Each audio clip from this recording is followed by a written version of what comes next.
parler de cyber-résilience. Enfin, est-ce que la France est résiliente dans le cyberespace à l'heure, on l'a vu, où le cyberespace était devenu un théâtre d'opération à part entière. La France est-elle résiliente? A-t-elle les moyens non seulement de résister à une attaque, mais aussi de rebondir après? Est-ce qu'elle peut être résiliente seule? Et puis qu'est-ce que ça veut dire être résilience en matière de cybersécurité? Quels sont les attributs de la résilience? Quels sont les outils? La France a-t-elle les moyens d'avoir ces outils et d'être résiliente? C'est ce dont on va parler aujourd'hui avec donc Raphaël Ducormis, VP Digital Factory chez Thales, et Fadila Le Turc, avec plein de casquettes, et notamment on peut citer que tu es auditrice de l'IHEDN et de l'école de guerre, et que tu es réserviste, on en parlera tout à l'heure. Bienvenue, je pense qu'on peut s'asseoir, voilà, s'asseoir.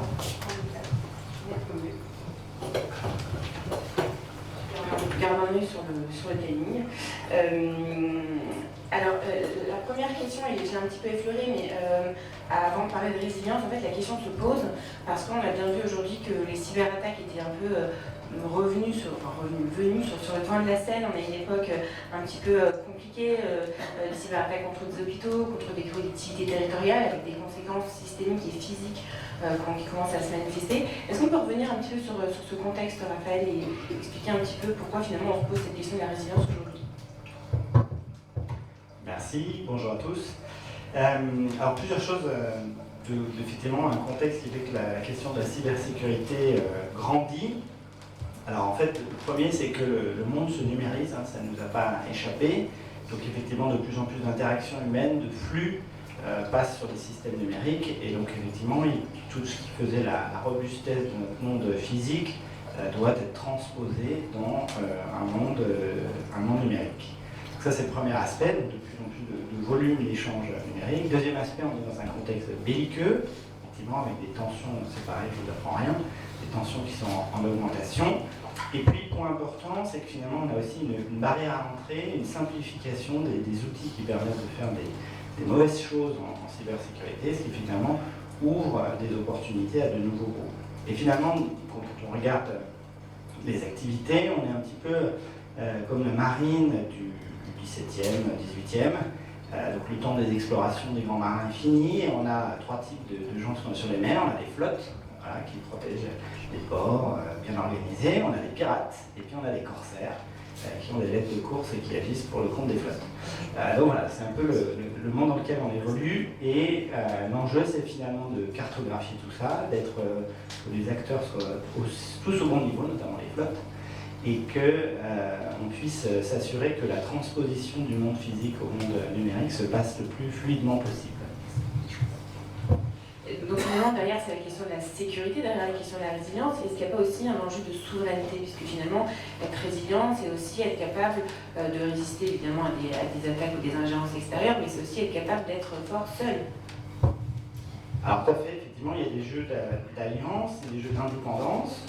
Donc la question qu'on va se poser, c'est qui sont nos amis, qui sont nos ennemis, qui sont ceux avec qui on veut voguer pendant un temps ou sur certaines missions seuls.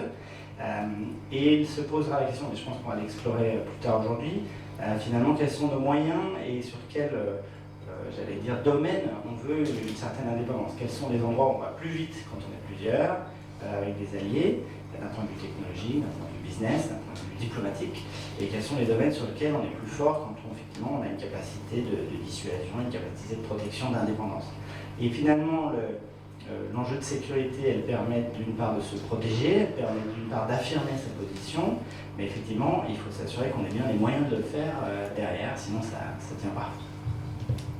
Justement, on va effectivement reparler de tout ça, et donc on parlera plus d'indépendance que de souveraineté.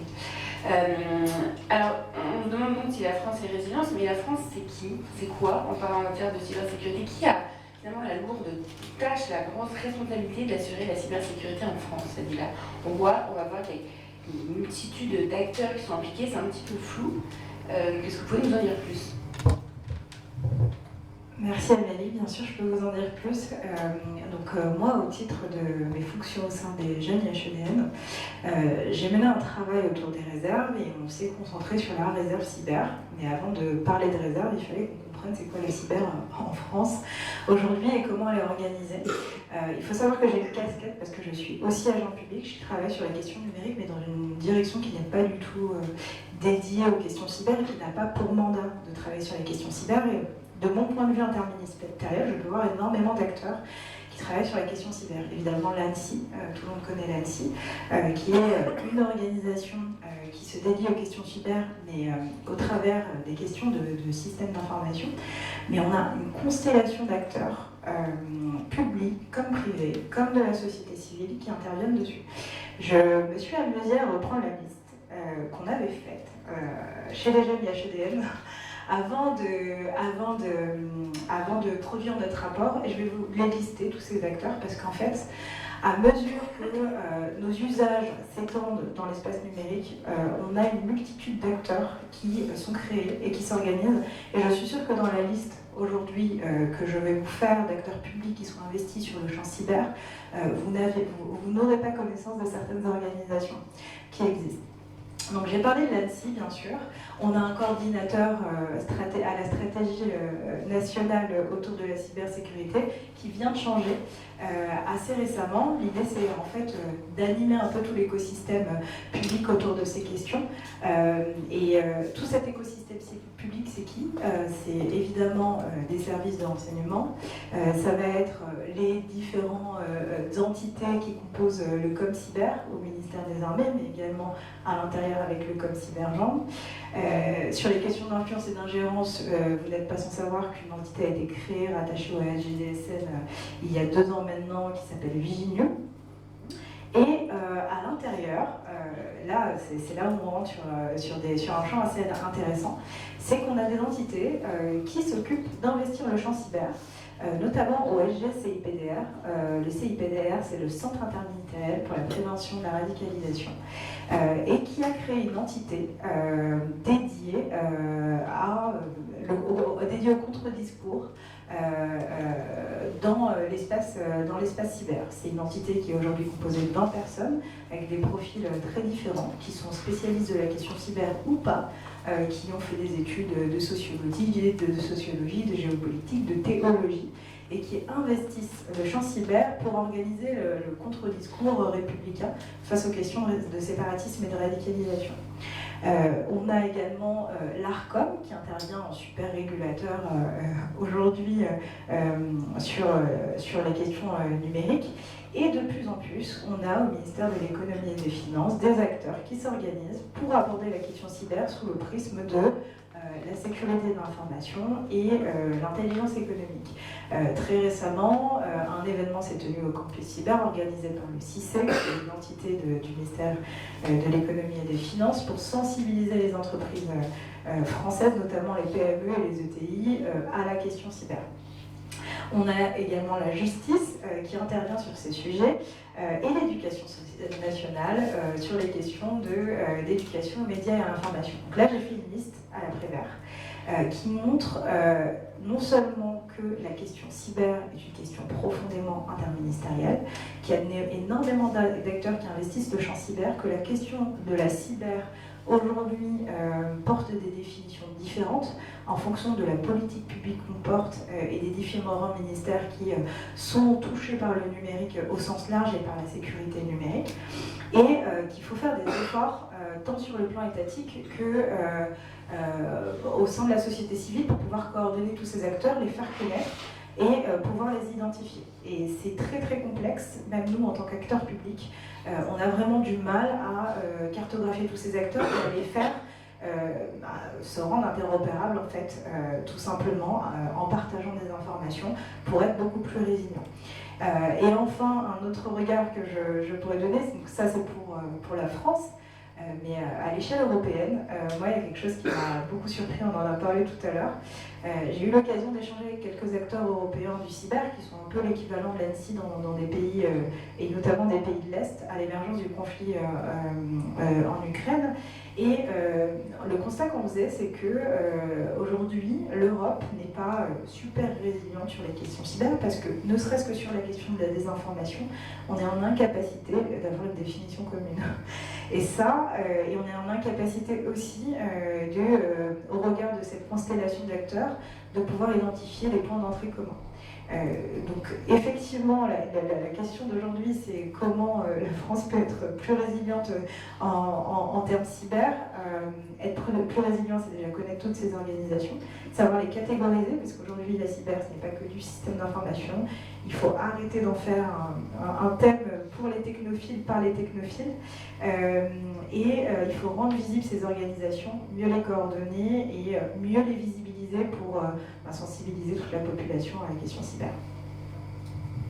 Merci Fadila, effectivement, il y a encore un petit peu de travail. On reviendra sur l'aspect européen, parce qu'effectivement, pour un domaine qui, par définition, ne connaît pas de frontières, être résilient tout seul au milieu de tout le monde, c'est pas évident et ça se fait peut-être pas comme ça. Mais à côté des États, justement, il y a aussi les acteurs privés, les entreprises. Quel est le rôle des États pour soutenir, accompagner, enfin des entreprises pour soutenir, accompagner les États? Quelles sont les capacités, les outils et solutions qui peuvent mettre justement à disposition des États pour assurer leur cybersécurité? Alors je rebondis juste sur un point, je ne suis pas convaincu que le monde numérique n'ait pas de frontières. Parce qu'effectivement, depuis récemment, les données, par exemple, européennes, ne sortent pas du territoire européen, ou ne devraient pas sortir. Donc justement, et ça c'est un point très important, c'est qu'on observe probablement une fragmentation du monde numérique avec la recréation de frontières. Et on peut très bien imaginer, par exemple, une parenthèse, qu'à terme, on ait des droits de douane sur les données qui circulent, tout ça, et d'autres barrières tarifaires ou au contraire accélérateurs ou canaux de données entre plaques ou entre États. Sur la question finalement des institutions et de la manière dont on peut finalement faire grandir l'écosystème autour du numérique et de la cyber, donc effectivement il y a tout ce réseau qu'a cité Fadila, il y a un certain nombre effectivement d'industriels, de start-up qui fournissent des solutions et avec aussi l'omniprésence aussi d'hyperscalers, de fournisseurs, d'éditeurs, de fournisseurs de services de différentes nationalités, principalement américains, principalement chinois. Et effectivement, l'Europe doit choisir parcimonieusement ses partenaires et ses différents éléments. L'enjeu, il est de savoir finalement dans l'ensemble le menu de tout ce qui est disponible entre des composants électroniques, des systèmes, du logiciel, des services, du cloud. Finalement, quels sont les enjeux des télécoms et des réseaux de communication? Finalement, quel est l'endroit où on veut se rendre indépendant et quels sont les nœuds où il est critique d'avoir la main sur les manettes. Et en fait, l'enjeu, il est de se dire finalement comment je répartis mon expertise et comment je m'assure que j'ai, à la fois sur un point de vue académique, d'un point de vue filière industrielle, les capacités d'être justement d'avoir les mains sur les manettes. Donc on voit très bien sur le télécom, c'était l'enjeu des années 2000, l'Europe avait d'un point de vue normalisateur toute cette capacité. On voit que sur le cloud en ce moment c'est plus compliqué, on voit que sur le semi-conducteur on réagit bien, donc finalement on a de grands acteurs et on a effectivement une logique en plus industrielle logistique qui fait qu'on rapatrie des capacités. Et finalement on se dit, est-ce qu'il y a des choses sur lesquelles on ne peut pas transiger, qu'on doit absolument maîtriser, et finalement le coût qui est porté par l'institution et donc finalement au final nous contribuables doit être porté. Si vous prenez un exemple, on pourrait se demander pourquoi est-ce qu'on paye, pourquoi est-ce qu'Ariane existe encore, parce que finalement c'est un lanceur qui est cher, ça reste un bijou technologique, mais par contre il est très clairement disrupté par énormément d'entreprises du New Space. On va se dire, mais est-ce que Ariane a un avenir? Et en fait, oui, de toute façon, Ariane a un avenir, puisque les lanceurs nucléaires, c'est Ariane qui les fait. Et donc, si on veut notre siège à l'ONU, au Conseil de sécurité, il faut avoir de la dissuasion nucléaire. Donc, on n'aura rien. Ce n'est pas Elon Musk qui va lancer notre système de dissuasion. Donc, on voit bien que sur cet aspect, le plus au-delà du cloud, sur le space, on a décidé d'investir et il y a un enjeu stratégique, diplomatique qui est associé à ça. Alors, après, pour chaque couche, il y a la question qui se pose. Il est clair que maîtriser le bout en bout ne sera pas possible parce que justement il ne sera pas finançable.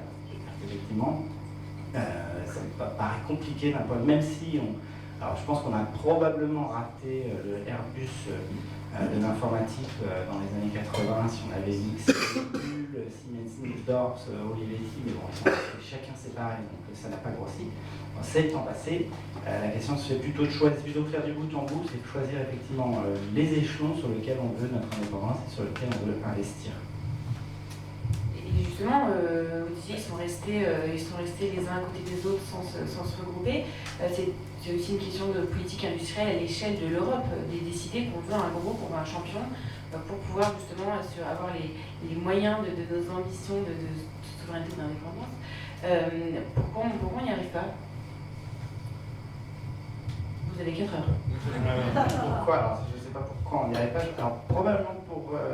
alors, je pense qu'il y a une question culturelle qui existe encore. On le voit dans l'industrie, c'est que pendant très longtemps, le logiciel a été, qui est quand même important, parce qu'on retrouve à toutes les couches, était considéré comme un peu une matière un peu sale. Ce n'est pas très noble. D'ailleurs, toute la grande transfo, par exemple, à l'heure actuelle, de l'industrie automobile et dans une certaine mesure de l'industrie aérospatiale, c'est de se dire qu'en fait, tout finira par être software defined, donc défini avec du logiciel. Donc il faut absolument réintégrer cette capacité, sachant qu'en plus on a les moyens, parce qu'on a un très bon informaticien, un très bon système de formation, donc il n'y a pas de raison qu'on n'y arrive pas.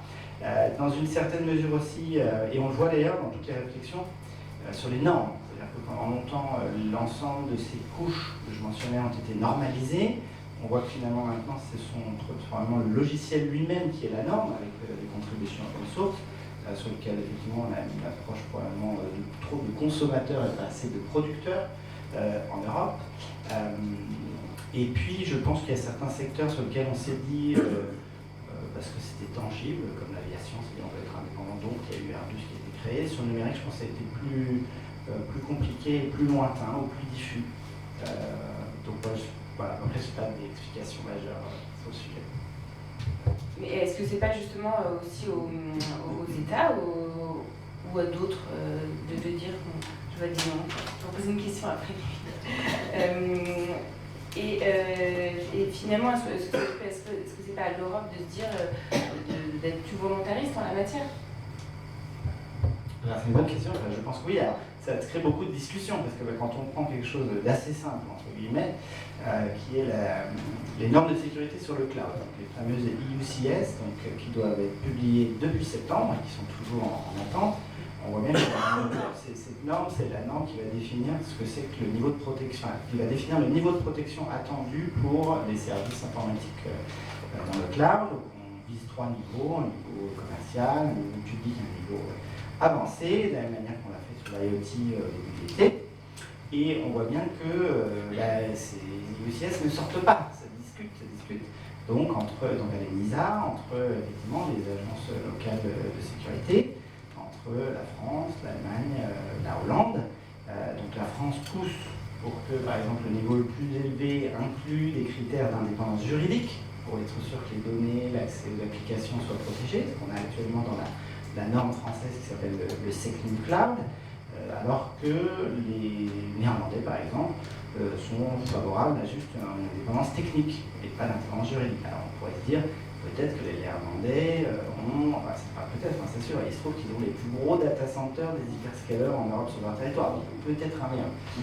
Donc voilà, il y a cette discussion qui va au-delà de la technologie, qui est stratégique et diplomatique, de savoir finalement quel sera le niveau de qualification le plus élevé sur ces sécurités cloud.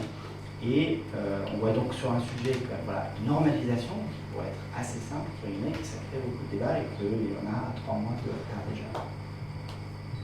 Et comment on fait pour créer la confiance entre un État et ses partenaires technologiques?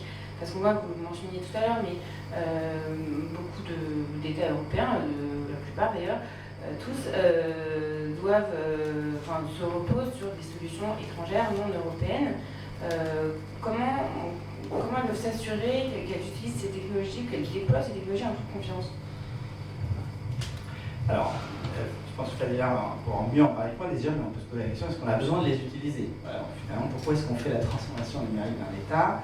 Donc il y a plusieurs enjeux. Il y a un enjeu de faciliter les interactions entre un État, un gouvernement, ses services administratifs et les citoyens, d'être capable d'avoir de nouveaux services qui arrivent pour finalement désengorger des administrations qui peuvent apporter plus d'aide aux personnes qui seraient moins habitués à des services numériques. Il y a un enjeu de décarbonation finalement aussi, puisqu'on est quand même dans les services de l'État, on a 2 tonnes par an sur les 12 tonnes d'un Français moyen. Et donc, et puis il y a une question de coût finalement, le fait de pouvoir acheter à l'usage des infrastructures évite d'avoir à faire de gros investissements. Donc finalement, l'État se transforme de manière numérique comme tout secteur d'activité. La question c'est comment elle le fait et quel partenaire elle va utiliser. Si on considère qu'on veut être effectivement indépendant, ou en tout cas se donner la capacité de reprendre ses données, reprendre ses applications, l'enjeu va être d'apporter, probablement, nous ce qu'on recommande, c'est d'apporter un tiers de confiance et finalement on va arriver à rassembler le meilleur des 2 mondes, c'est-à-dire la capacité de passage à l'échelle, d'élasticité qu'apportent ces technologies d'hyperscaler et d'assurer un certain niveau d'indépendance sur 3 grands sujets. Donc le premier, effectivement, qu'on vous promet, c'est la protection des données. Est-ce qu'effectivement la manière dont ces données circulent, sont stockées, sont processées, sont bien sous notre contrôle ou sous le contrôle d'un tiers de confiance européen. Ensuite, il y a la question de l'identité, finalement, comment on s'assure que les gens qui accèdent aux applications, qui accèdent aux données, soient bien, pareil, indépendants du service de l'hyperscaler et soient propres à un service européen. Et puis enfin, la supervision de la détection de tous les incidents qui pourraient avoir en externe ou en interne, si les acteurs malveillants, soit faite par aussi un tiers de confiance européen. Et finalement, ces 3 piliers, en transversal, on a l'idée que toute l'opération, finalement, c'est-à-dire s'assurer que les mises à jour soient faites correctement, qu'il n'y ait pas de portes dérobées, que l'ensemble soit solide et disponible, soit aussi effectué par un acteur européen. Et c'est sur ce dernier axe d'opération qui tire l'indépendance juridique, qui est justement en discussion dans les nouvelles règles de sécurité cloud, les IUCS. Merci Raphaël. Vanilla, je te laisse donc compléter sur ces questions. Pourquoi les États ont besoin d'utiliser toutes ces technologies numériques? Alors, compléter, c'était déjà très complet. Donc, pourquoi l'État a besoin d'utiliser toutes ces technologies numériques? Alors, il y a un truc qui se passe actuellement, c'est assez intéressant, toutes les cyberattaques autour des hôpitaux, et on a des récits de RSSI, de directeurs d'hôpital qui nous disent comment ça se passe dans le cadre d'une cyberattaque. On débranche tout parfois et on est obligé de revenir à du papier. Je pense que la transformation numérique d'un État, elle doit s'envisager avec une notion de réversibilité. C'est ça qui garantira notre résilience, parce qu'en fait, tout miser sur le numérique, c'est créer une nouvelle dépendance. Donc déjà, parlons d'écologie par exemple, on essaye de se départir d'une dépendance aux énergies fossiles, mais avec le numérique, on en recrée une nouvelle, parce qu'en plus, il y a des terres rares auxquelles on n'a pas accès, il y a des semi-conducteurs qui sont fabriqués en Chine, on n'a pas forcément la meilleure maîtrise du logiciel dans les usages qu'en font soit des agents publics, soit des citoyens. Donc il y a cette notion de réversibilité à prendre en compte. Donc, un État, quand il se transforme, il ne doit pas penser tout numérique, il doit penser numérique et en cas de non numérique. Et la crise Covid nous a montré qu'il fallait vraiment pouvoir anticiper et revenir à des situations de frugalité, revenir à du basique, je pense que c'est essentiel. Ici, peut-être je peux rajouter quelque chose. De mon point de vue d'agent public, il y a aussi plusieurs choses que je pourrais ajouter, notamment la sensibilisation des décideurs, que ce soit dans des organisations publiques ou privées.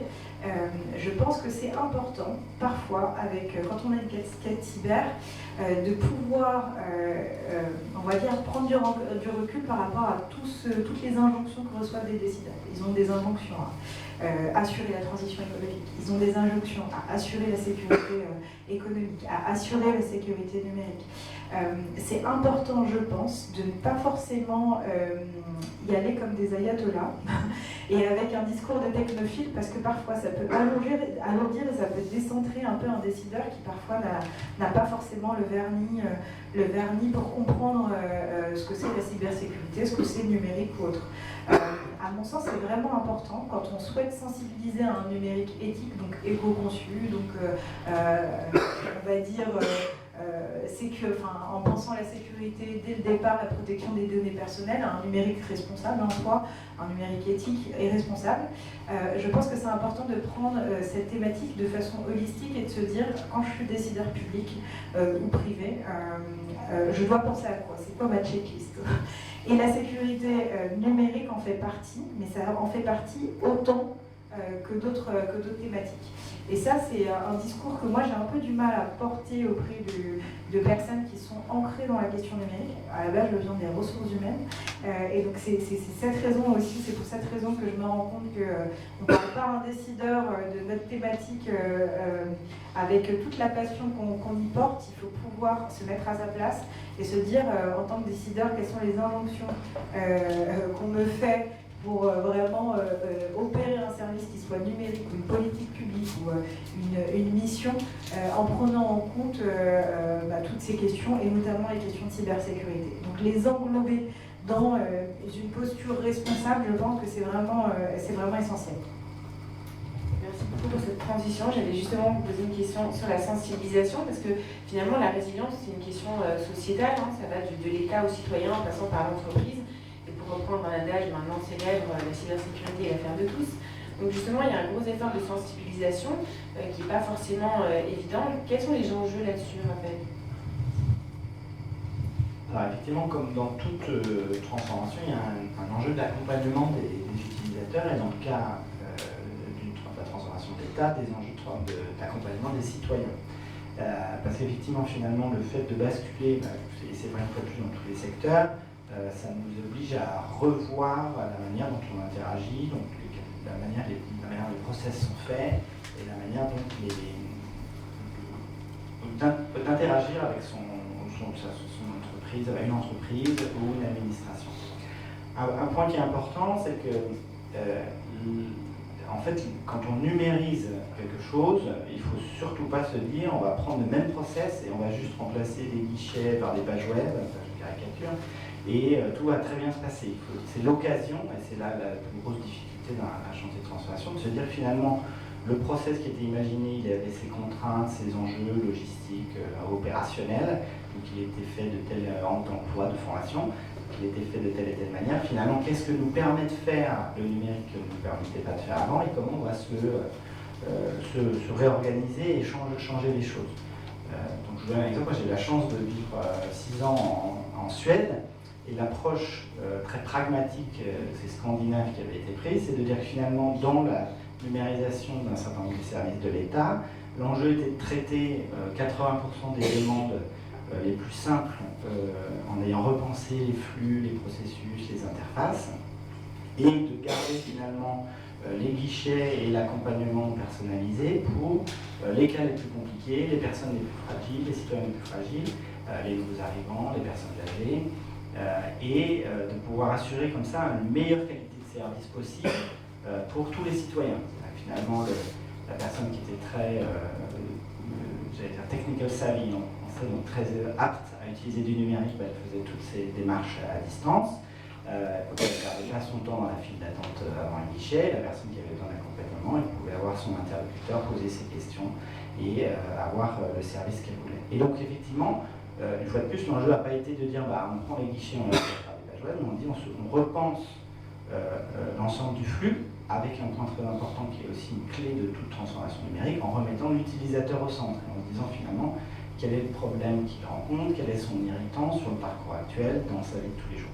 Et donc ça c'est extrêmement important et on a eu des débats autour par exemple de l'identité numérique, finalement quelle est l'alternative à la solution numérique qui est proposée et dans quelle mesure elle est tout aussi facile et simple à utiliser. Si on prend un débat qui ressort souvent, quand on dit on va faire du passage automatisé de frontières, on peut voir dans les aéroports, donc là avec de l'identité numérique, si l'alternative c'est de faire 3h30 de queue, c'est pas vraiment une alternative. Voilà. Beaucoup de débats sur ce sujet. Donc, déjà, la première chose, c'est voir ça comme un projet de transformation, de reprendre l'intégralité du process et mettre l'utilisateur au cœur. Après, sur les enjeux de sécurité, puisque finalement l'ensemble de ce nouveau flux numérique ne sera solide que s'il est sûr d'un point de vue cyber, l'enjeu c'est d'être sûr qu'on a anticipé les risques, et notamment les risques de mauvaise utilisation. et notamment des risques de complexité. C'est-à-dire qu'on voit à l'heure actuelle, je pense tout ça dans la salle, en ce moment des dizaines de SMS qui vous demandent de renouveler votre carte vitale. Donc je pense que quand on sait à peu près, on regarde le lien, on voit que ça ne ressemble pas du tout à amélie.fr, donc on jette le SMS à la poubelle, mais je suis persuadé qu'il y a plein de gens qui ne savent pas qu'il faut regarder le HTTP, amélie.fr, ça. Donc là, il y a effectivement un enjeu de culture numérique qui doit grandir, ce que disait Fanny Lachon sur les aspects formation, éducation nationale, pour grandir et avoir les bonnes pratiques. Et là, je pense qu'il y a, à titre personnel, effectivement un bon partenariat à avoir avec les hyperscalers, parce que finalement, eux, une de leurs spécialités, c'est d'adresser de très grands volumes d'utilisateurs avec une obsession sur la facilité, la simplicité d'usage et l'interface utilisateur pour justement éviter les erreurs et les pièges. Merci. Donc on voit bien que la résilience, c'est aussi être capable de ne pas faire du tout numérique, de ne pas mettre tous nos œufs dans le même panier, finalement d'avoir toujours un plan B, la version dégradée papier ou autre, physique en tout cas, si besoin. Et justement, pour revenir sur cette notion de résilience un peu sociétale, pour embarquer la société, ça implique de savoir où sont les compétences. C'est un sujet dont on a déjà discuté, mais on disait que sur les réserves, par exemple, qui pourrait être un mécanisme très intéressant pour justement avoir des compétences, mais que le parcours n'est pas forcément toujours très facile. Quelles sont les difficultés peut-être qu'on peut rencontrer? Alors sur les réserves, les difficultés sont nombreuses. En fait, on s'est mis dans la peau chez les jeunes IHEDN, on s'est mis dans la peau d'une personne qui souhaitait rejoindre le ComCyber pour faire de la réserve. Et on a essayé de revivre son parcours. Alors ça a été le parcours du combattant, c'est pas un jeu de mots, mais vraiment très, très difficile d'identifier un point d'entrée. Même sur le portail de la garde nationale, qui est censé un peu être le portail qui informe tous les aspirants réservistes sur les réserves, c'était vraiment pas simple. On a dû mobiliser un réseau personnel pour avoir un point de contact. Le parcours est pas fluide. Donc, plus largement, au-delà de la réserve cyber, il y a une vraie question de résilience, mais au sens large, et de mobilisation de la réserve. Ce sujet, on a commencé à l'explorer, nous, pendant la crise du Covid. Donc, Jeunes IHEDN, association d'auditeurs jeunes de l'IHEDN, on avait l'habitude de faire des événements à l'école militaire. Avec la crise du Covid, tout s'est arrêté. Donc on a dû repenser nos activités. Donc on s'est plongé dans des activités de recherche, de production de rapports. Et à ce moment-là, on s'est dit, bon, ben, on n'a rien à faire. Enfin, si on était tous soit en télétravail, soit en cours à distance, mais on s'est dit, pensons un peu le monde d'après. C'était un peu le truc du moment. On a commencé à mettre en place des groupes de travail pour penser le monde d'après. Il y avait un groupe qui portait sur les questions de défense et de sécurité. Évidemment, dans une association de jeunes qui sont passionnés de défense et de sécurité, on a énormément de réservistes. Et les réservistes, la remarque qu'ils nous faisaient, c'est oh, c'est dommage, moi je suis réserviste, on ne m'emploie pas pendant cette période de crise, enfin je ne sais pas quoi faire. Effectivement, la doctrine d'emploi des armées, aujourd'hui, elle est faite pour soit des conflits, soit pour assurer une certaine sécurité. Mais pendant la crise Covid, on ne trouvait pas forcément nécessaire de faire appel à des réservistes. On avait des réservistes classiques qui nous disaient ça, et on avait énormément de personnes spécialisées dans le monde de la cyber et qui nous disaient on ne cesse d'entendre parler de désinformation, de cyberattaque, parce que inflation des usages numériques pendant cette période, évidemment, inflation du risque et inflation de l'insécurité numérique. Ces personnes qui étaient dans le civil se disaient mais nous on est disponibles, on a du temps à venir. Donc on a produit un premier rapport sur le monde d'après où on préconisait en fait de créer une sorte de réserve un peu civile par branche professionnelle, par exemple aller voir le Surtech numérique et leur dire ce serait pas mal d'identifier toutes les personnes qui sont spécialisées sur la cyber dans votre branche et de les mettre à disposition en cas de crise, parce qu'il peut y avoir des crises majeures. Et donc ce serait intéressant, voilà, vu que la réserve militaire, je ne vais pas dire qu'elle n'est pas du tout déficiente, mais le parcours d'entrée dans la réserve est très complexe, peut-être qu'on a des compétences dans le monde civil qu'on pourrait mettre à disposition, et notamment des ETI et des PME qui à l'époque étaient parmi les plus vulnérables. Donc on s'est dit, on va pousser cette idée. Là je suis très heureuse parce que 2 ans plus tard, cette idée se concrétise. J'ai pu rencontrer 2 acteurs une école qui souhaite mettre en place cette réserve et le 12 décembre, on a la réserve.tech qui va se créer. Donc on a le lancement de la réserve.tech. C'est Paul Duhan, c'est quelqu'un qui a été très actif sur les questions numériques, qui va lancer cette réserve et qui a pour objectif justement de rassembler des spécialistes de la tech et notamment des cybercombattants dans une réserve qui serait mise à disposition de PME et de TI. Donc, on est très heureux que vraiment cette idée se concrétise. Ça, c'était la première pierre pendant le Covid. Et ensuite, partant de on va dire de cet intérêt pour les réserves, on a créé un rapport, une investigation aussi sur la question des réserves. Et là, on s'est rendu compte que c'était non seulement complexe de rentrer dans les réserves, mais même quand on était réserviste, c'était très complexe de nous garder réservistes, en fait, de nous maintenir en conditions opérationnelles. C'est vraiment très difficile de fidéliser les réservistes, que ce soit des réservistes qui soient en intercontrat. Mais en fait, il n'y a pas de continuité, de création de communauté, et même, on va dire, d'investissement dans la qualification de ces réservistes, puisqu'on va les former, on va les investir dans la réserve, on va leur donner des contrats. Ensuite, leur contrat s'arrête, on n'est pas forcément en capacité de les cartographier, d'identifier qui est où, qui fait quoi et qui a telle spécialité. Et par ailleurs, on est face, pour la réserve cyber, face à généralement des personnes qui occupent un emploi cyber dans le civil et donc qui aimeraient peut-être, à travers la réserve, pouvoir voir leurs compétences valorisées, notamment celles qui sont déployées dans les réserves. Donc il y a un vrai sujet aujourd'hui à penser sur le parcours du réserviste, sa rétention, qu'est-ce qu'on fait d'un réserviste en intercontrat? Est-ce qu'on le rebascule par exemple dans une future réserve civile? Est-ce qu'on crée des ponts entre ces communautés? Quelles communautés on crée? Et comment on apporte on va dire, de la certification face aux compétences qui sont développées dans le cadre de la réserve. Je pense qu'il y a un champ de réflexion aujourd'hui que la garde nationale doit porter sur toutes les réserves, mais spécifiquement sur la réserve cyber, parce qu'on va en avoir besoin ces prochaines années. Merci Fadila. C'est vrai que le facteur humain, finalement, comme on l'appelle, est quand même un jeu central de ces questions de souveraineté et de résilience. Raphaël, je vous voyais acquiescer. Est-ce que vous voulez compléter? Alors, j'acquiesçais notamment sur le réseau ETI-PME, parce que ça, c'est un enjeu effectivement et de transfo numérique et de maintenance en conditions de sécurité opérationnelle, pour reprendre le terme. Effectivement, si on est patron de PME, on va se poser la question de savoir où est-ce qu'on met ces données, comment est-ce qu'on les gère. Je vais vous donner un exemple. Le moulin de l'huile d'olive près de chez nous en Provence, il a eu un certain ransomware l'année dernière, il a perdu 20 ans de compta. Voilà, donc, ça arrive à tout le monde, et finalement la question c'est comment il a traité son sujet. Donc effectivement, il a pris un service d'un hyperscaler qui est tout sécurisé, clé en main, et il est très content.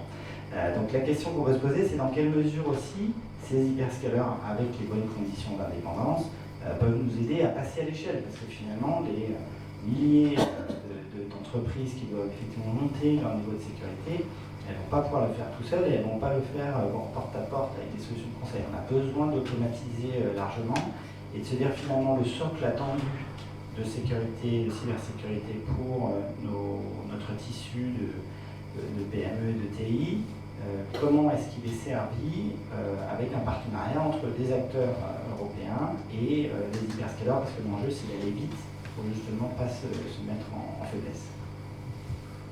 Merci beaucoup. Alors, on a parlé de beaucoup de choses, on a parlé des États, on a parlé des entreprises, on a parlé des citoyens, enfin, ou utilisateurs ou humains au sens large, qui sont tous un petit peu des maillons de cette chaîne de la résilience. On voit qu'il y a quand même beaucoup d'enjeux et un peu de travail encore à faire de la part des États et des entreprises aussi, et un effort, plus largement un projet de sensibilisation à long terme et à large échelle, je voudrais dire même de l'ensemble de la société. Donc voilà, tous ces enjeux de résilience, j'imagine que vous avez aussi vous, des questions dans la salle, et on a un petit peu de temps encore pour les traiter, donc n'hésitez pas. Voilà. On essaye d'apporter le... Si vous pouvez vous présenter au début de la question, merci. Bien sûr.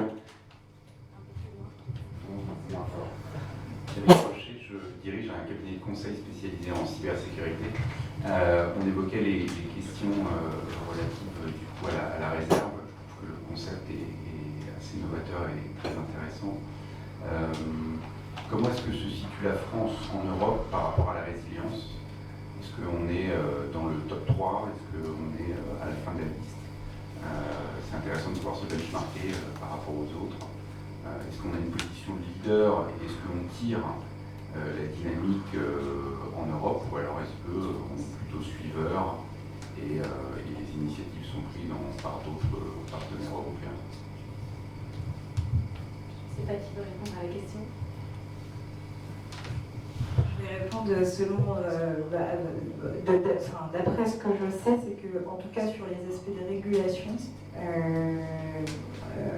pour tout ce qui relève entre guillemets de la cyber, mais sociale entre guillemets, on est plutôt leader. On est plutôt leader, on a en capacité, typiquement le DSA, on a été vraiment très investi sur les textes, on s'est plutôt bien positionné là-dessus. Pareil, le DMA, c'est les 2 règlements européens pour information qui vont émerger autour de notamment la régulation des réseaux sociaux et tous les risques cyber y afférents. On est plutôt leader là-dessus. Sur le volet plutôt résilience des systèmes d'information, là, je n'ai pas de classement en tête, mais peut-être que Raphaël... Classement, je ne sais pas, mais par contre, effectivement, sur la manière dont ces dernières années, on s'est mis en ordre de marche, c'est relativement structuré, et je pense qu'on a été les premiers, notamment avec la loi de programmation militaire qui a défini un certain nombre d'entreprises, d'organismes d'importance vitale, sur lesquels il y avait effectivement des exigences de sécurité à apporter sur leur système d'information, sur leur processus. Et à ma connaissance, il y a des choses similaires, mais peut-être pas aussi structurées dans d'autres pays. L'enjeu aussi de normalisation de ces écoles-là, effectivement, en termes d'attente, notamment sur ces questions toujours d'indépendance juridique. Donc l'idée de se dire que en dernier recours, un État étranger n'aura pas accès à nos données, à nos applications en appliquant des lois à portée extraterritoriale. Donc ça, c'est effectivement très clé. Parce que ça, par contre, pour le coup, ça n'existe pas ailleurs. Ce qui nous permet justement d'avoir la combinaison du meilleur du monde entre des technologies et des services hyperscalers et un niveau d'indépendance suffisant pour pouvoir avoir de la réversibilité, pouvoir reprendre nos données et être sûr qu'on est bien contrôlé. Et je fais une petite parenthèse, pour moi, il faut bien distinguer la portée extraterritoriale des lois étrangères, qui fait qu'effectivement, sur requête d'un juge, dans un état de droit, on pourrait avoir accès à des données de citoyens ou des applications de services et d'entreprises françaises, à de l'espionnage étatique, qui de toute façon existera toujours et sur lequel il y a des moyens probablement beaucoup plus simples que d'aller dans des clouds pour avoir une information. Et je peux me permettre juste une petite remarque. Alors, je ne sais pas si la résilience se mesure et c'est un classement. En tout cas, il y a je crois que 2 instituts américains qui vont faire un déclassement sur la maturité cyber des États. Donc, ça ne donne pas forcément un gage de résilience, mais voilà. Un autre commentaire, mais il y a beaucoup de classements et ça va un peu dans tous les sens. Alors, Apple Center a son classement de référence, mais on trouve à titre personnel des imbécilités dedans. Voilà. Donc c'est un sujet, une question difficile. Est-ce qu'il y a d'autres questions? Oui. Oui, bonjour, Guy Fulpelstein, je suis enseignant à l'école de guerre économique et je vais d'ailleurs bientôt intervenir à la Digital Factory de Thales. Oui. On a évoqué la question très intéressante, effectivement, de la réserve, nouvelle vision de la réserve citoyenne. On a aussi parlé dans l'introduction, lorsqu'on identifiait toutes les agences et les institutions, des choses autour du cyber pur et en fait des choses qui sont aussi un peu autour du cognitif, en tout cas de la défense informationnelle comme Viginum. Est-ce qu'il y a une réflexion sur ce qui serait, il faut faire très attention à ça évidemment, et peut-être les guidelines de Viginum sont très intéressantes autour de ça, mais sur ces éléments de défense cognitive qui pourraient être renforcés par cette nouvelle version de la défense, des réserves cyber. Parce que là, il y aura beaucoup de gens plus facilement activables si bien formés. Merci, Fabien. Merci beaucoup. Alors, on n'y a pas forcément réfléchi, mais c'est une question très intéressante. Mais je pense que sur ce sujet, le ministère désormais est plutôt bien avancé. Et on pourrait combiner justement des compétences qui sont existantes dans la sphère défense avec des compétences civiles là-dessus. Mais c'est vrai qu'on n'y a pas forcément pensé. En tout cas, très très bonne suggestion. Merci.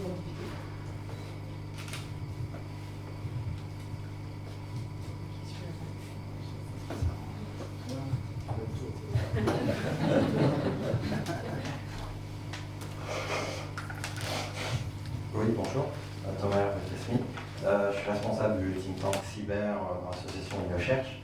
En fait, j'avais 2 points. Le premier, tout à l'heure, justement, vous évoquiez le fait que voilà, on va travailler sur l'indépendance au niveau de la protection des données, l'identité.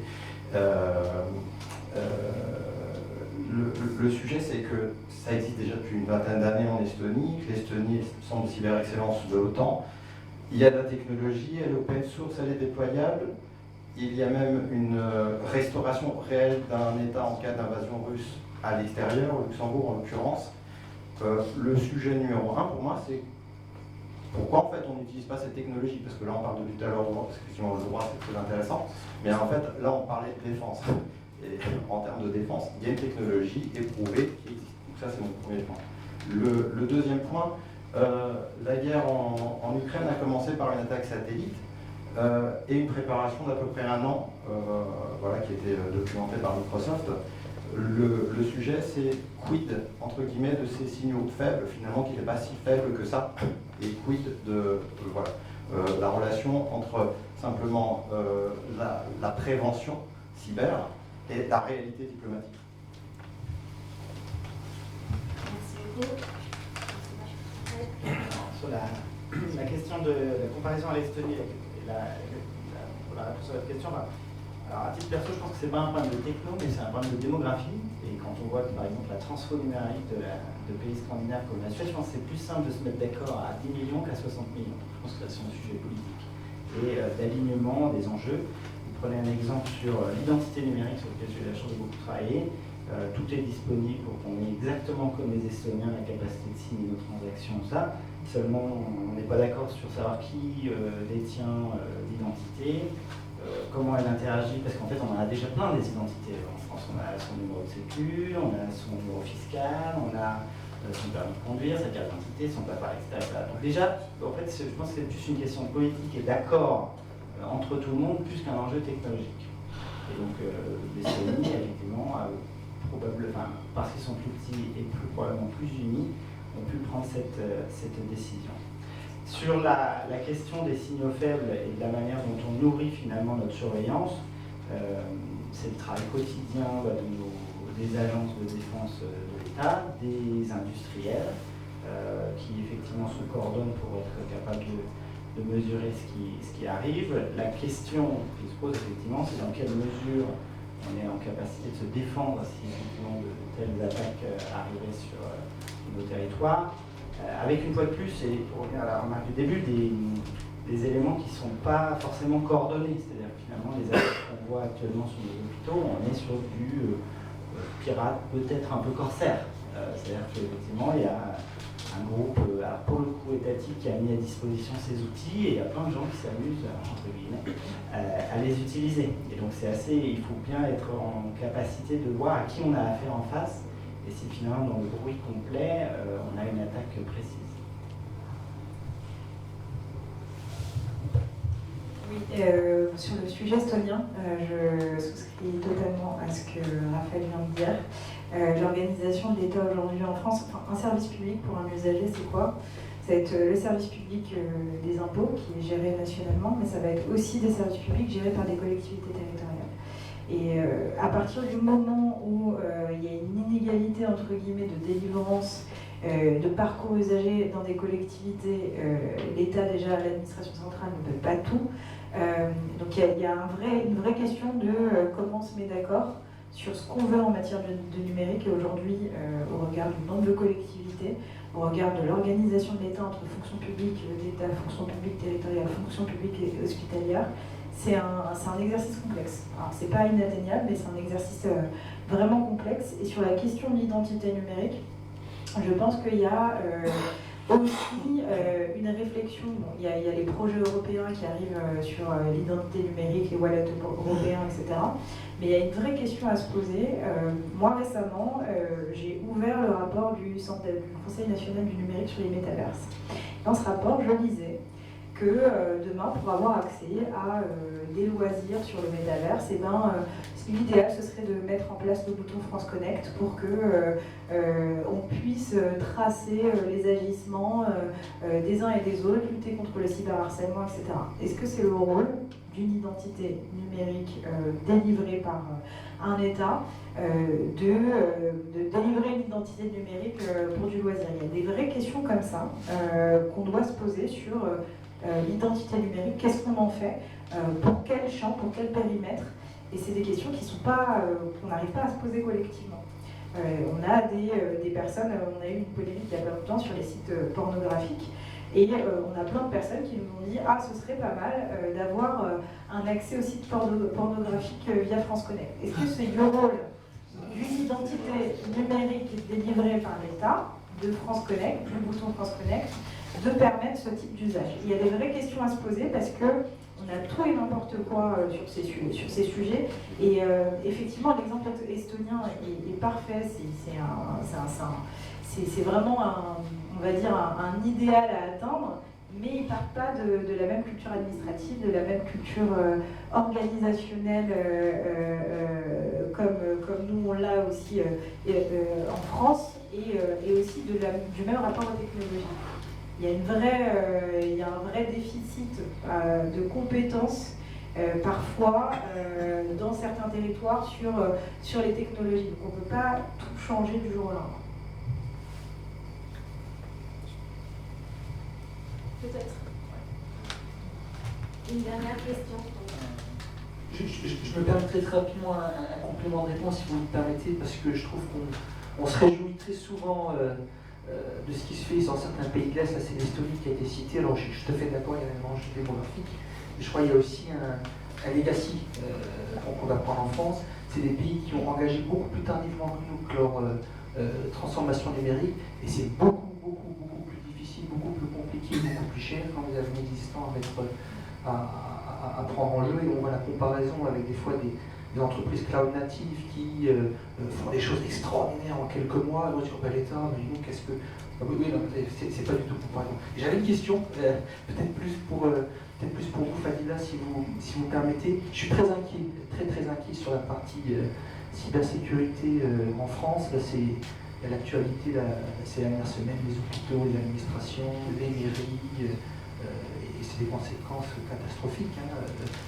Quand on peut plus soigner les Français aux urgences. On annonce des millions d'euros, etc. On a des agences gouvernementales qui font, je trouve, extrêmement bien le job avec l'ANSSI. Alors, moi, je suis aussi tout à fait d'accord avec ce qui a été dit sur la partie sensibilisation mais d'après vous, qu'est-ce qui pourrait être fait un petit peu plus, un petit peu mieux? Parce que c'est beaucoup plus cher, et une fois que l'attaque est mise, plutôt que d'agir en prévention. Donc je serais ravi d'avoir vos avis sur le sujet. Merci. À mon sens, il faut investir dans la Simplon de la cyber.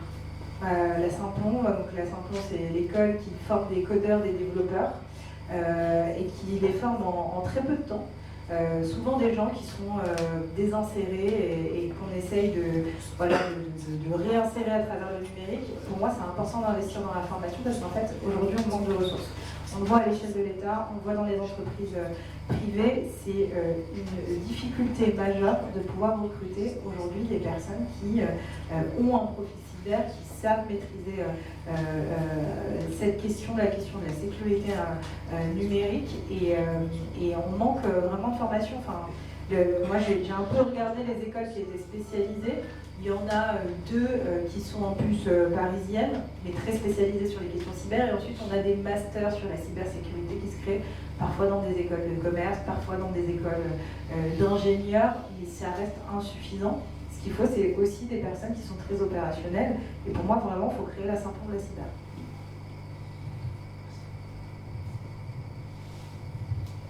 L'enjeu reste. on est vraiment dans une période de transition. C'est-à-dire qu'effectivement, on a numérisé à tout va beaucoup de choses en considérant souvent que la cybersécurité c'était une option. Non, c'est plus une option, c'est obligatoire. Aussi avec des approches de sécurité, j'apprends rien, mais je te prends rien, mais périmétrique, on se dit on se protège un peu comme un château fort, mais en fait une fois que les gens sont rentrés, on voit que c'est le boulevard. Et donc, il y a ce besoin de compétences et d'expertise, ce besoin d'investissement pour effectivement rafraîchir nos infrastructures, ce besoin de partenariat, parce qu'une fois de plus, je pense que sur ces aspects-là, on ne fera pas tout seul, entre industriels, hyperscalers, start-up, académiques, pour aussi voir les usages. Parce que ça, c'est un truc qui est hyper important pour moi, c'est ce qui drive l'usage, qui dirige l'usage, c'est la simplicité. Donc on aura beau avoir le système le plus sécurisé du monde, s'il est compliqué, il ne sera pas utilisé. Et ça, c'est hyper important, donc toujours remettre l'utilisateur, le citoyen, dans le cadre d'une transformation de l'État et de services publics, au cœur de la transformation qu'on met en place. Merci, je crois qu'on arrive à la fin de cette séance. Merci Fadila et Raphaël d'avoir animé cette discussion. Merci à tous d'être venus. Puis je ne sais pas, Amélie, si vous voulez dire un dernier mot. Non, peut-être simplement inviter à continuer cette discussion autour d'un café et d'un croissant.